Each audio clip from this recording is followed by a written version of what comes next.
Hello and welcome back to Mac UAT. In this lecture, we are going to move to the multiple degrees of freedom system. Up till now, we were dealing with a single degree of freedom system. We derived the governing equation for that, and then we transferred it into the frequency domain, and again, after solving, we transferred it back to the time domain in order to know the output.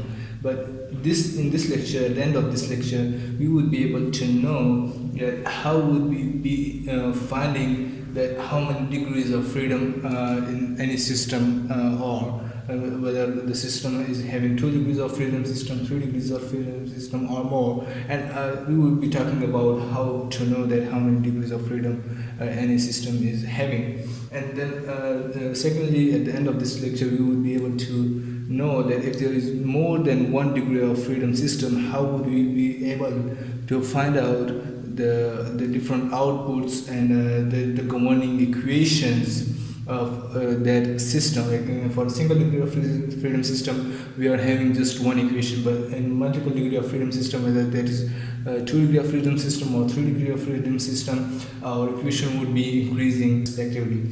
Now, finally, we will be talking about a simple formula that would help us in finding out these governing equations for any system. But before that formula, we need to understand how the system practically works, and by looking at that system, we would be trying to find out those governing equations. This might get a little lengthy, but at the end of the lecture, you would be having a very much good practical knowledge of the systems. You can use this procedure on any system, whether that is electrical, whether that is chemical, mechanical, thermal, or any system, but the procedure would be the same, and you would be able to deal with multiple degrees of freedom system. So let's stay put and let's move to that. Now, the first step of analyzing any system would be to know that how many degrees of freedom is involved in that system. In order to know the degrees of freedom, there is a certain procedure that you need to follow, and that would help you know that how many degrees of freedom is in that system. We will be using a simple example where we are having a mass m1, and it is attached to 3 elements. 2 springs, which is K1 and K2, and then we are having a damper which is this called C, and then there is also some friction, or maybe there is some fluid or anything which produce viscous damping, and we will also, let's call it as C1, and this would be C2. Right? So this is just a simple system, and if we want to know that how many degrees of freedom are there in this system, now the procedure would be that you have to restrict the motion of the quantity you are having, starting with the first quantity, right? So we are having only one quantity here, which is a mass m1, right? And its motion, let's say it is having motion in this direction, which is x of t, right? So if it is having motion in this direction, then by restricting the motion in this direction, in this certain direction of mass m1, will there be any other motion that would be happening if we restrict the mass m1? Right? So if we restrict the mass m1, we cannot see that there will be any other motion involved, right? So once we restrict one quantity and the motion of the whole system is stopped or restricted, then we would say that this is a single degree of freedom system, right? So it would be single degree of freedom system. Now, it is a single degree of freedom system, that's why it will be having only one governing equation that would be representing our total output. And then you can take the Laplace transform of that equation and convert it into the frequency domain, which is x of s, and find out the respective input and output, or the transfer function as well. Let's say a force is applied over here, which is f of t. So by restricting the motion of one quantity, we found out that there would not be any other motion involved in this system, and that lets us to know that this system is having only a single degree of freedom, right? Now let us expand this system a little bit by removing this fixed wall and replacing it with a mass or another quantity which is m2, right? Let's replace it with m2, and then we are restricting it over here and attaching it to another spring, which is k3. Okay, and the motion of m2 is in direction of let's say it is x2 of t, right? And this one would be x1 of t, right? Now again we would follow the same procedure that we followed before, and we would be trying to know that how many degrees of freedom this system is having, right? Now first would be that you have to stop the motion of the m1 in the x1 direction.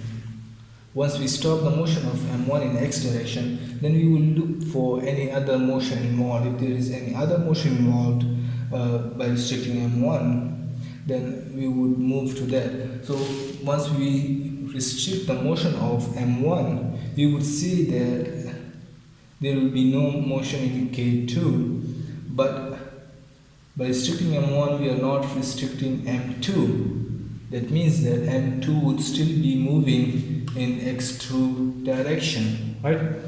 So there is still another motion involved. That would mean that this is not a single degree of freedom system, which means by restricting one quantity we are still having another motion in this system. Now then we will move to the second quantity, and we would try to restrict that one as well, right? So now we are restricting both the motions in the x1 direction as well as in the x2 direction. When we restrict both of these motions, then we would see that is there any other motion involved beside these two motions, right? Now there is not any other quantity involved, and we are having motion in x1 direction as well as in x2 direction, but we restricted both of them, and there is not any other quantity involved. So we would say that this is, after restricting the two quantities, we stop the overall motion of the whole system, and that's why we would say that it is second degree of freedom system, or the system is having 2 degrees of freedom, right? So it will be our second degree of freedom system. Okay, I hope it is clear. Let's move and expand it a little more, and by that I mean that let's expand it right over here, and let's attach another spring from the top, and let's call it as a K4, right? So in this system, now let's see, after restricting these two motions, which means in the x1 of t direction and the motion in x2 of t direction, right? So by restricting these two motions, are we still having any other motion, right? Then that would mean we are still having a motion. Let's say this is y of t. So we are still having a motion of m1 in the y of t direction. Clear? So by restricting the motion in x1 direction of m1 and restricting the motion in x2 direction of m2, we are still having a motion of m1 in the y of t direction. Clear? So that would mean then we have to move to the next step, and we have to restrict the next motion, which is the motion of m1 in the y of t direction. And by restricting that motion, we would move and see if there is any other motion involved after restricting the m1 in x1 direction and restricting m2 in x2 direction and restricting m1 in y direction as well. Is there any other motion involved in the system? and we cannot see any other motion. So there are three motion, or the motion in the three axis is being restricted, right? Or motion in three direction of two quantities have been restricted, and we will say that this is a 3 degree of freedom system rather than 2 degree of freedom system. So it is third degree of freedom system, right? So this is a simple procedure in order to know the degrees of freedom involved in any system. I hope it is clear. This would be our first step while analyzing any system. Now, after getting to know the degrees of freedom of any certain system, the next step would be to draw the free body diagrams for each component. That means we will be having more than one free body diagram for each component.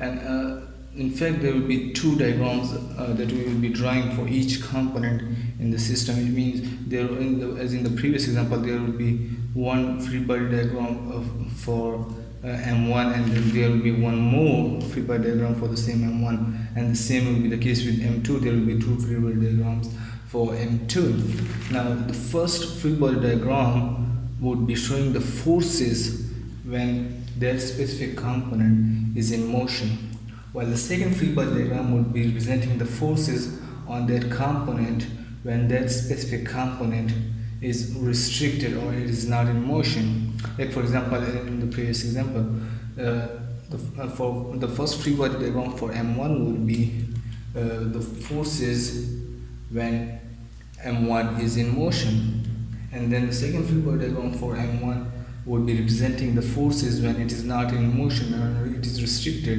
and that means that the second one is concerned with the effect of other motions on that specific component, or effect of other motions on M1, or in the previous case, effect of the motion of M2 on M1, which means M1 is not in motion, while when M2 moves, what is the effect of its motion on M1. So these are the two free body diagrams that we will be drawing in the second step for each component. Now if we continue the same example and move to the step 2, where we will be drawing free body diagrams for each component, where the first component is M1, the second component is M2, right? So we would be trying to draw the first free body diagram for M1. Now the first free body diagram would be representing the forces on M1 when it is in motion. So that will mean that we will be having a free body diagram of M1, right? And there are the forces applied on it. The first one is the input force, which is F of t, and then we are having a spring force. Now if it is moving in x1 of t direction, then this spring would be trying to resist its motion. That means the direction of this force would be in this direction. Let's call it as Fk, and it would be obviously equal to K1 times the displacement. F is equal to Kx in the spring case. So it is K1 times the displacement x1 of t, right? And then we are having the viscous damping right here, which means that it is restricting the forces of the motion of M1 as well, and its direction would be in this direction. And as it is damping, so it is c into the c times the velocity, which means let's call it as Fc, which will be equal to c1 times the velocity. Now we can represent the velocity as x1 dot of t, right? And then we are having other two forces. If it moves in this direction, in the x1 of t direction, then the damper would be trying to resist its motion, right? If it is moving in this direction, then this damper would be trying to apply a force in the opposite direction and trying to resist its motion, right? So again, it would be represented as Fc. Let's say this is Fc1 because it is by c1, and let's say this is Fc3 by the damper, and it is also equal to c3 times the velocity, which is x1 dot of t. right? And the final force applied when it is in motion would be the force applied by the spring K2. Now if it is moving in this direction again, the K2 would be trying to resist its motion, and its direction would also in this direction. Let's see, call it Fk2 because it is the force applied by the spring 2, and it would be also equal to K2 times the displacement. Okay, so this will be our first free body diagram that will be showing all the forces applied on that component when it is in motion in the direction of x1 of t, right? Now we have to draw the second free body diagram for M1 as well. We should be showing the effect of other motions on M1. So the other motion involved in this system is the motion of M2 in x2 direction. So when we restrict the motion of M1, what will be the effect of this motion on M1? And this will be shown by the second free body diagram. And let's look at that. So we are having a mass M1 again, and obviously when it is not moving there will be no force applied by the spring K1. Again, the force applied by C3 and K2 will be due to the motion of M2 in x2 direction, right? So these will be the only two forces applied on M1, right, due to that motion.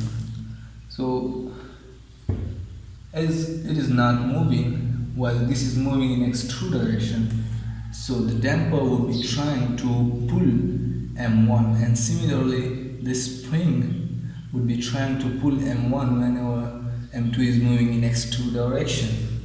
And let's represent those forces. The first one is due to the damper. Let's call it again FC3, which will be equal to C3 multiplied by the velocity, which will be x2 dot of t, because it is moving in x2 direction, right? And then the second force is due to the K2 right here, and it would be also in this direction because it will be trying to pull M1 whenever M2 is moving in the x2 direction. And let's call it Fk2, and it will be equal to K2 times the displacement, x2 of t, right? And that is the two free body diagram that we have to draw for each component. In this case we drew it for M1, right? And these forces that we have shown right here would provide us with the final equation for this specific component. Now, as many degree of freedom there would be, we have to find out that many equations, right? So if it is single degree of freedom, then we would be having only these forces and it will be providing us with a single equation. If we are having 2 degree of freedom, like in this case, then we need to get 2 equations in order to explain the overall motion, right? And this M1 free body diagrams will be providing us with the first equation. There will be another force which will be the resultant, or you can call it the inertial force, and it will be trying to resist its motion, and it will be in this direction, which is obviously ma, right? Mass times the acceleration. Now the acceleration we generally represent it as x double dot of t, right? And it will be only present whenever it is in motion. When it is not in motion, there will be no acceleration. So this will be only present whenever it is in motion. Now let's draw the same free body diagrams for M2 whenever it is in motion and whenever it is restricted. So the first one will be when the M2 is moving in x2 direction, then what will be the forces applied on M2. Let's draw the free body diagram for that. So we are having M2 and it is moving in x2 of t direction, right? Now whenever it moves, then this damper and this spring would be trying to resist its motion, right? So these two motions would be in opposite direction to its displacement. So this damper force would be resisting it, let's call it Fc3, and it would be equal to C3 times x2 dot of t, right? And then the spring would also be resisting, let's call it Fk3, which would be trying to resist it, and it would be equal to, sorry, K2. We should be trying to resist it, and it would be equal to K2 times the displacement. And finally, whenever it is moving in x2 direction, this spring would also be resisting its motion, and it would be in this direction. Let's call it Fk3, which should be equal to K3 into x2 times of t, right? And then we are having the damping for the viscous damping right here, and it will be in this direction. Let's call it Fc2, so be equal to C2 times x2 dot of t. And finally, as we know, if it is in motion, then there will be an inertial force applied in the opposite direction, and it would be equal to m2 into acceleration, which is x double dot of t, right? Now this was the first free body diagram. For the second free body diagram, again we have to restrict the motion of m2 and look for the effect of other motions on m2, and in this case, as we see, that these two forces would be applied even if m2 is not in motion, right? So as m1 moves in x1 direction, so it would be pushing m2 by the damper as well as by the spring. So the direction of these forces would be in this direction, right? And this is Fc3 because it is due to the C3 damper, and it will be equal to C3 times x1 because it is due to the motion in x1 direction, so x1 dot of t. And then we are having the spring force, which is pushing it, and it will be equal to K2 into x1 of t, right? So these two will be the forces applied on m2, even if it is not in motion. It will be the effect of motion of m1 on m2. Once you know the free body diagrams for each component, the next step would be to find out the equations for each degree of freedom. That would mean that as we are having the first component m1, and we already are having the free body diagrams for m1, then we have to find out the equation or the governing equation using these forces applied on m1, both while it is in motion and while its motion is restricted. Right? And that will cover the overall effect of the forces on m1. Now we would find the equation for m1 by taking the forces in toward the left side will be equal to the forces in the direction to the right hand side. Right? So as you can see that while it is in motion, there is only one force to the right direction, that is the input force. And when motion is restricted, there are two forces that are toward the right hand side, right? So we will be equating the forces to the left will be equal to the forces to the right, right? So we are having m1 x double dot of t plus, as we can see, this is the damping force, this is also the damping force, both are to the left hand side, and we can see that we can take the x1 of t common, and we can write it as c1 plus c3 into x1 dot of t, right? And similarly, the spring forces, as you can see, both are to the left hand side direction. We can take x1 of t common from there as well, and it would be k1 plus k2 into x1 of t, right? And this concludes the forces to the left hand side, and it would be equal to the forces toward the right hand side, which is the input force plus the forces right there. So we would equate it to the forces on the right hand side. The first one is F of t, which is the input force, and then we are having the damping force due to C3 and the spring force. So it will be plus C3x 2 dot of t plus K2 x2 dot of t. Right? So this will be the general form of the equation of the first degree, right, or for the component m1. And then we obviously rearrange it by leaving the input on this side and take these two on the other side to convert it into the standard form.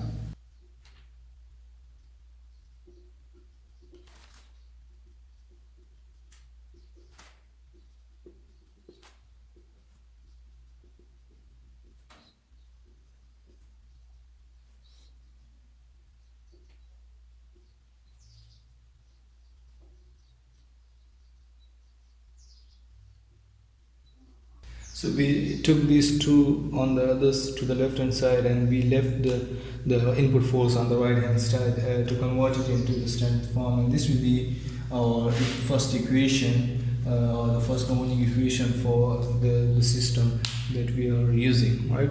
So it would be for the component M1, and the same we will do with the component M2, and we will try to find out the governing equation for that as well. Let's do that. Now for M2 we would be using the same procedure for getting the equation for M2, and we would be taking the forces toward the left hand side, which is 2x double dot of t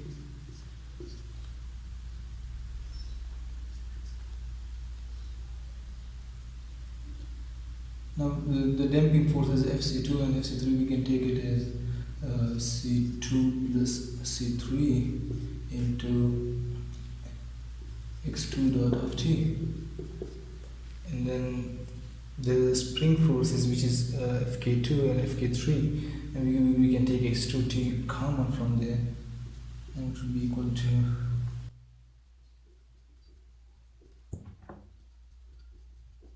and finally we are having these two forces to the right hand side, and we will be equal to equating it to them, which would be Fc3 and Fk2.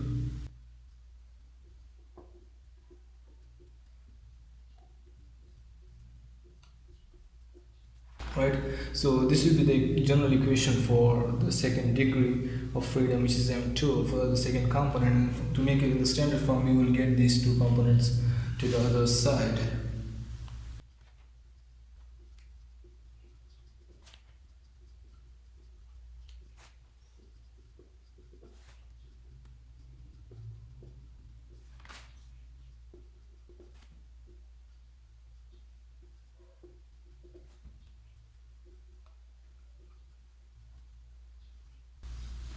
And this would be our second governing equation for the concerned system that we are dealing with, and it would be for the second degree M2. And then we got two equations for the system, and as it is 2 degree of freedom system, so we will need two equations that we already have derived, and now we will move to its solution. Now once we know both the equation for the system, or the number of equations would be equal to the degrees of freedom of that system. And in this case we are having 2 degrees of freedom, so we are having two equations, and we found out these equations. The next step would be to find out the Laplace transform of these equations, which would mean that we need to convert this equation from time domain to the frequency domain. The three techniques that we will be using of the Laplace transform. If we are taking the Laplace transform of second derivative, then it will be s square x of s. If it is the first derivative, or the first derivative of x of t, then it will be s x of s. And similarly for x of t, the Laplace transform would be simply x of s. And if you don't know how to find out the Laplace transform, I'll be providing the link in the description, as well as you can see right here in the top right corner. And that lecture would help you in knowing how to find the Laplace transform, and it includes all the related cases of taking the Laplace transform of any equation. Now for this equation, let's try to find out the Laplace transform. For the first one, we are having m1. Now we use these when we are not having any initial conditions, or the initial conditions are taken as 0. That would be only in this case. Otherwise, for other cases, just go to that link and try to understand that. In this case, we are taking the initial conditions as 0. So it will be m1 s square x of s, and plus, as it is the first derivative, so it will be s x of s.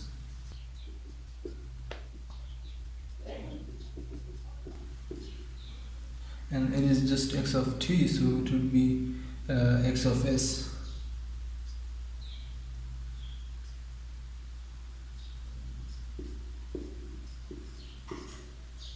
And then minus, now it is again first derivative, so it would be sx of s.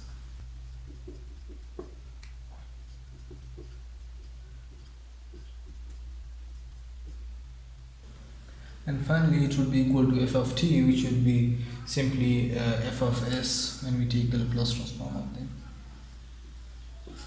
Right, so we have taken the Laplace transform of the first equation. Let's take the Laplace transform of the second equation in the same way.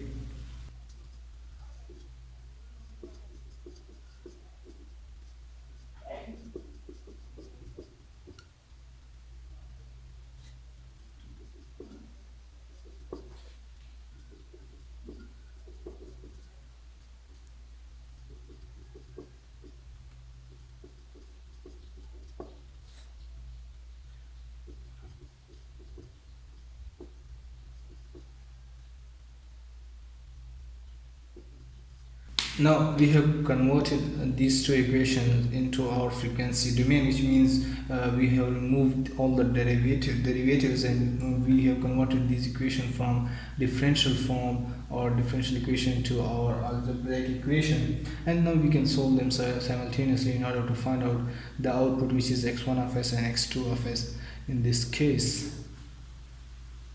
Now let's rearrange these equations a little bit in order to make it simpler and easy to be solved.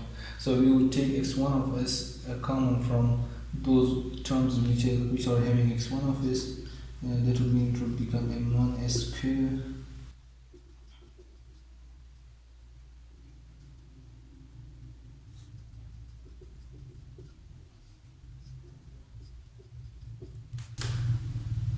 and then negative, these two are having x2 of s, so we would take x2 of s common from them.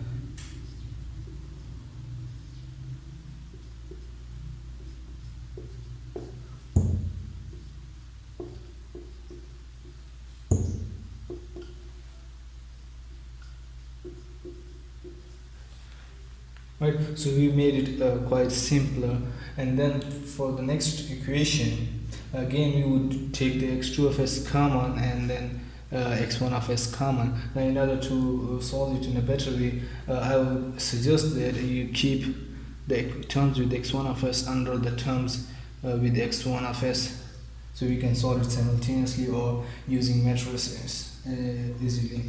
So the terms with x1 of s would be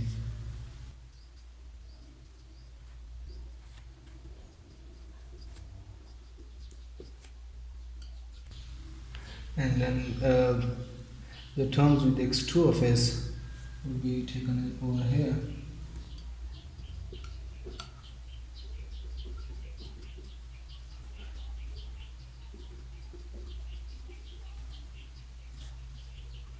And this will be equal to 0.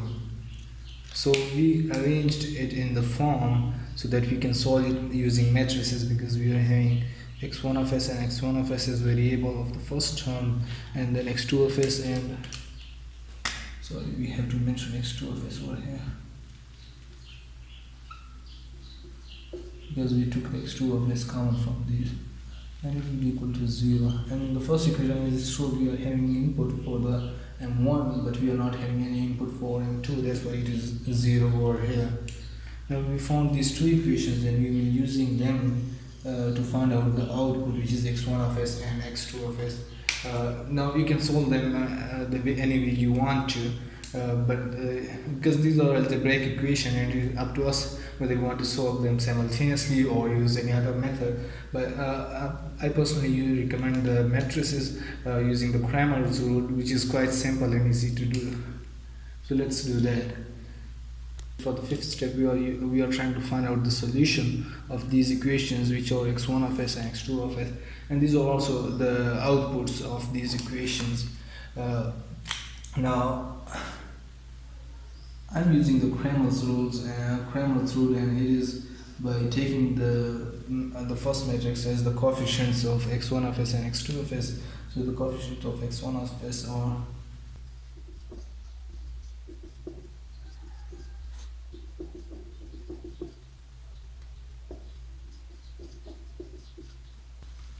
and the coefficients of x2 of s are these.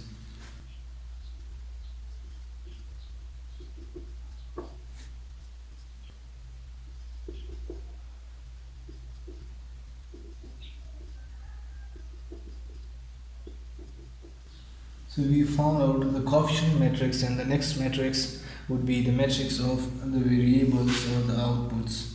So the first one is x1 of s, and the other one is x2 of s, and it would be equated to the matrix with the inputs, right, over here. So it would be f of s and 0, right. So we will be using Cramer's rules to solve this for x1 of s and x2 of s. Now we will be trying to find out x1 of s using Cramer's rule, which will be equal to replacing the first coefficients by the input matrix, which will be, and taking its determinant. So f of s and 0, and then taking them as same as they are, minus c3s plus k2, and this one.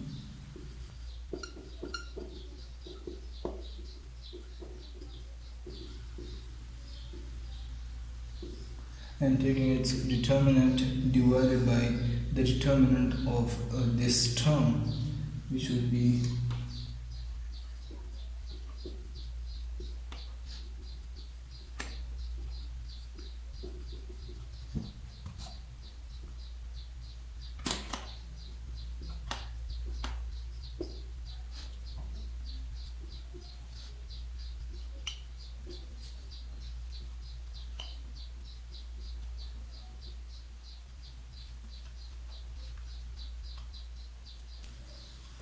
so dividing this determinant divided by this determinant, we will be able to find out x1 of s. If you have values for each of these dynamics, then we will be able to find out easily. But here, as we are not having the values, so it's looking quite lengthy. Otherwise, you would be able to get a value for this one, and a value for this one, and this one, and this one. So it would be quite simpler that way. Then you would be able to find out x1 of s, and we know the determinant is multiplying these two by minus these two, and the determinant of this would be multiplication of these two minus these two, and we will be able to find out x1 of s. And similarly, in order to find out x2 of s, we just need to replace this term with this one, and this will remain same. So we will be having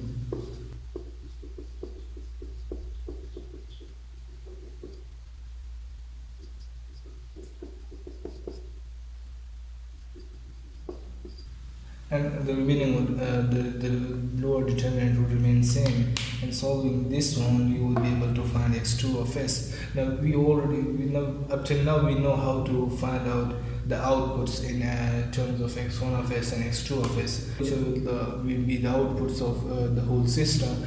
And then in order to find out in the time domain, we would be having some solution for this one, which should be the input multiplied by the transfer function, as we discussed in the previous lectures.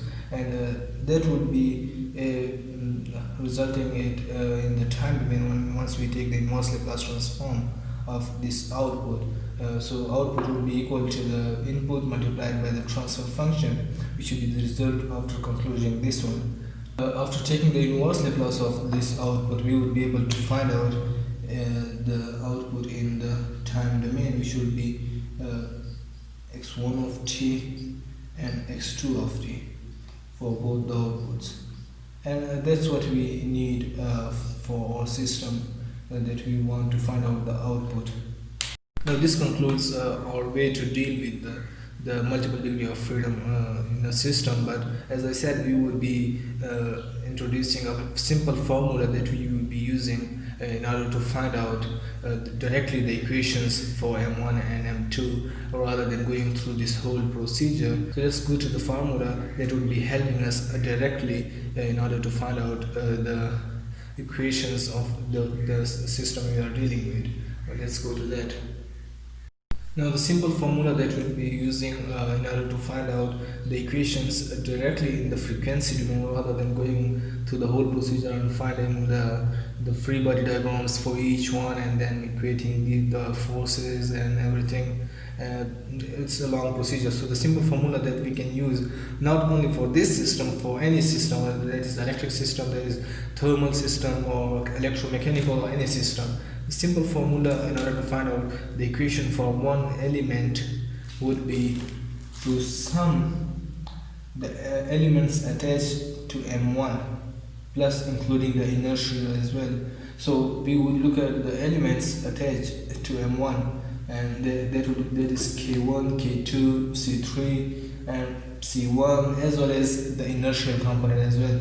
So you would be summing them all over here and multiplying it with the x of s. So for the first one will be, let's take the inertial as first one, which will be m1s square, right? So it is not an element, so it will be the result or the acceleration, mass into acceleration whenever it is in motion, right?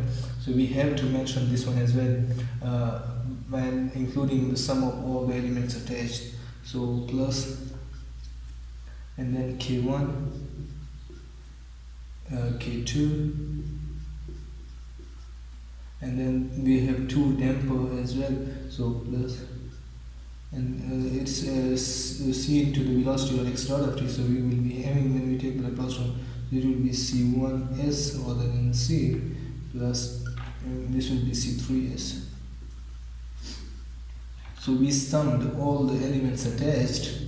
There are 1, 2, 3, 4 elements, 1, 2, 3 and 4 elements, and including the inertia as well. So, and multiplying it by x1 of s, right? Minus common elements between M1 and M2. So we are having two common elements between M1 and M2, which is C3 damper and the stiffness of the spring K2. So we would state the common elements over here, which is C3s plus K2, right? Again we write C3 with s because it is C3 into the velocity of x2, right?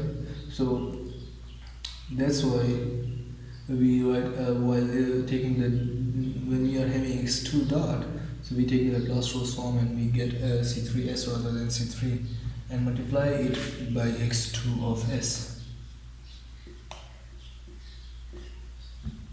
will be equal to the input to M1, as we are trying to find out the equation for M1. So the input would be the input to M1, which is f of t over here, and when we take the Laplace transform, so we will get the equation in f of s.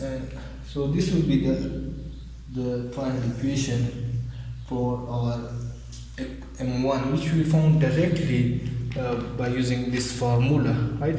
So let's go and find out the equation for M2 using the same formula without finding the free body diagram and going through all that procedure. Let's use the same formula to find out the equation for M2. Now for M2, we will be going through the same formula and we would sum all the elements attached to M2, and then we would take the common elements between M2 and M1, and finally we would be having input to M2, right? So let's go through the same procedure, and first of all we have to mention the inertial component of M2, which would be M2s square, not including the initial conditions.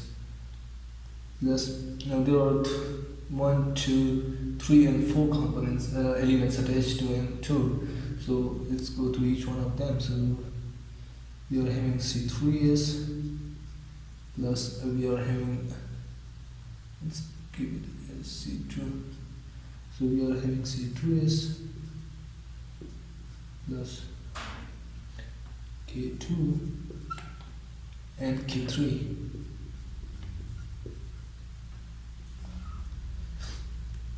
And taking it with x2 of s, because these motions are included in the x2 of s rather than x1 of s. So this will be x2 of s because we are taking it for m2, and this will be x1 of s once we take the common elements, right?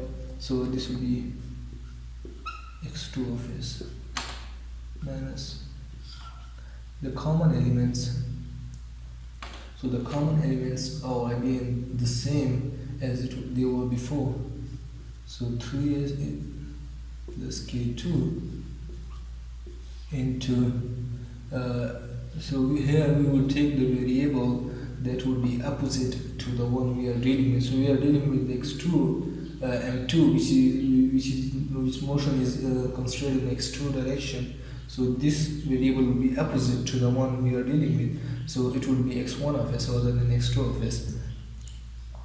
So we will be having x1 of s and then equating it to the input to m2. As you can see, there is no input to m2 as it was before to m1. So it will be 0. And this gives us the final equation for m2. And we found it just by using this formula rather than going through the whole procedure. And we can use this formula anywhere with any system. And with this formula, this concludes our today's lecture. And if there are any issues, you can just comment down, and I will try my best to answer them. If you liked my video, please hit that thumbs up. If you haven't subscribed yet, please do subscribe. Would really appreciate the support. Wishing you the best of luck.